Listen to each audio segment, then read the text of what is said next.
Welcome back to Whiteboard Finance. My name is Marco and I'm here to help you master your money and build your wealth. In this video, we're going to talk about the differences between term life insurance and whole life insurance.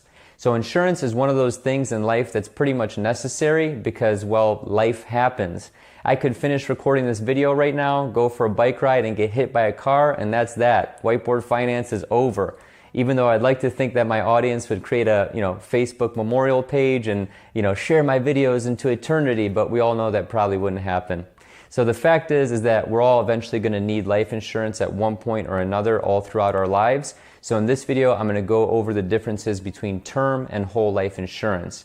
Before I get into that, however, I'm actually excited to announce that I did decide to make this a sponsored video. Today's sponsor is SimpliSafe. It's an excellent home security system that's completely wireless. And the only reason I'm recommending it is because I use it myself. If I didn't use it myself and know and trust it, I would not make this a sponsored video. So check that out right now. Hey everybody, so I just wanted to introduce the SimpliSafe system. It is essentially an incredibly effective, reliable home security system that will make sure your home is safe.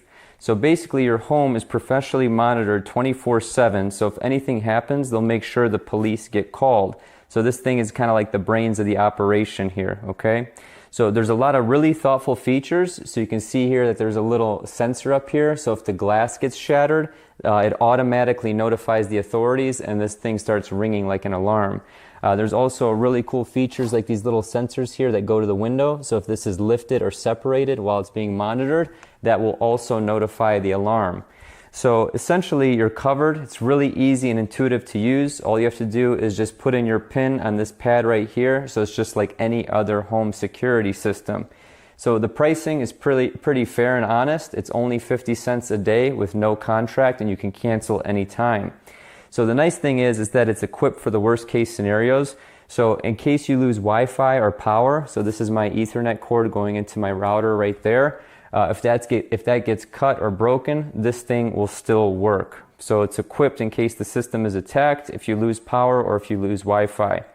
So the reason why I decided to go with this SimpliSafe was because I read a lot of reviews and I know and trust it.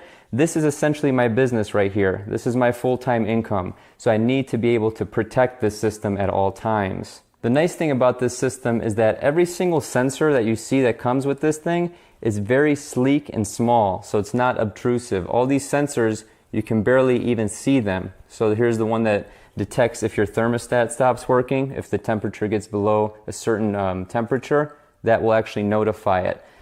So ultimately, this process, I know it looks kind of complicated, but it couldn't have been any easier. All these devices come with a sticky back on them, and they're literally just stuck to the wall. So it's all wireless, the whole system, which I think is really cool. So ultimately, just wanted to recommend a product that I like and use. Again, sponsorships come very rarely onto this channel. So if I am recommending something, I definitely use it and love it. Thanks, guys. Okay, so what is term life insurance, okay? Term life insurance provides coverage typically for a set period of time, and most people go with 20 to 30 years on this, okay? You can go less, you can go more, it all depends on what you want and what suits your needs. So if you or your spouse passes away during this time here, you are then paid the benefit of whatever the policy is. So if the policy is worth, let's call it $500,000, you croak within these 20 to 30 years of whenever the policy is. Your beneficiaries, it's usually your spouse or your children or whoever you assign as the beneficiaries, will get this payout, period. So the nice thing about term life insurance is that it's very affordable, okay? It's actually much more affordable than whole life. So typically, this works out to be for every $7 in term life insurance for, let's call it a 20-year coverage period, you're probably going to be paying closer to $100 in whole life insurance for a 20-year period. Okay, that's just how the premiums shake out, and I'll get into that more in depth later. So term life insurance has no cash value. Okay, so you're not paying into any premiums, you're not investing any money. So as mentioned before, let's use that $500,000 as an example. You pay a set amount per month. Let's just call it, I don't know, 20 bucks for that. It's probably going to be a little bit more. but you pay 20, 30 bucks per month, you get this amount of coverage, whatever that coverage is, and that's it. You're not building anything, you're not investing that money, you're not making any interest on that money. Think of it like car insurance. You're just paying a set amount per month to get a certain amount of coverage, okay? So this is actually not worth anything until you actually need it, okay? But that's actually the whole point of insurance, so that's not necessarily a bad thing. So the pros that come with term life insurance is that it's a great choice for people that are looking to, how do I say this, replace their income. So let's say income replacement, okay? So if you're someone who has a family of 4 and you're making 50 grand a year, you should typically have something that covers about 10 to 12 times your annual salary. So in the event of your death, your spouse or whoever your beneficiary is can take that lump sum, invest it in the market, and hopefully live off the interest that would have been paid to you as your salary, okay? So this is also good for debt payoff. And what I mean by that is that the premiums are much lower than whole life insurance, so you can actually use this to put down towards debt and pay off your debts and get out of debt, okay? And then finally, this doesn't apply to most people watching this video, but business policies, term life insurance is great. So if you have like a key person that's within an organization and they pass away, the organization or whoever the beneficiary is will realize that insurance policy. So let's talk about the cons of term life insurance. So this is one of the biggest ones. It's costly to renew. The reason for that is if you use the example of the 30-year-old that gets a 30-year policy and he still needs it, say like he's still in debt or whatever, his finances aren't in order and he still needs to work. If he goes to renew this policy at 60 years old, it's obviously going to be a lot more expensive than when he was 30.